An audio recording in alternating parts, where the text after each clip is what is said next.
வணக்கம். கோவை நீலகிரி செய்திகளுக்காக நான் உங்கள் தமிழ் வெங்கடேசன்.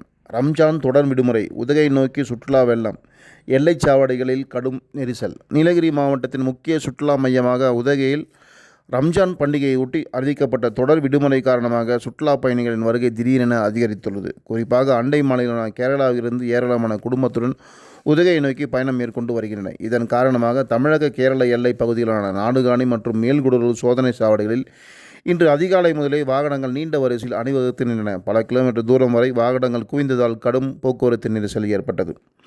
நெரிசலை கட்டுப்படுத்த காவல்துறை மற்றும் வருவாய்த்துறை அதிகாரிகள் தீவிரமாக செயல்பட்டு வாகனங்களை கட்டுப்படுத்தும் பணியில் ஈடுபட்டனர். இதனிடையே போக்குவரத்தை ஒழுங்குபடுத்தி பயணிகளுக்கு சிரமம் ஏற்படாத வகையில் நடவடிக்கைகள் எடுக்கப்பட்டு வருகின்றன. இதேவேளையில் உதகை கூடலூர் தேசிய நெடுஞ்சாலையில் உள்ள ஷூட்டிங் மடம், ஃபைன் பாரஸ்ட் மற்றும் பிரபல சுற்றுலா தலங்களிலும் சுற்றுலா பயணிகள் வருகை கணிசமாக அதிகரித்துள்ளது. இயற்கை காட்சிகளை ரசிக்க சுற்றுலா பயணிகள் பெருமளவில் திரண்டு வந்துள்ளனர்.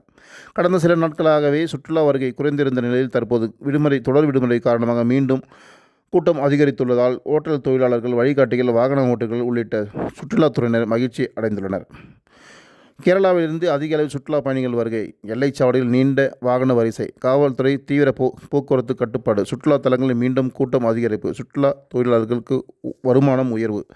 தொடர்ந்து விடுமுறை நாட்கள் உள்ளதால் அடுத்த சில நாட்களிலும் உதகையில் சுற்றுலா கூட்டம் அதிகரிக்கும் என எதிர்பார்க்கப்படுகிறது.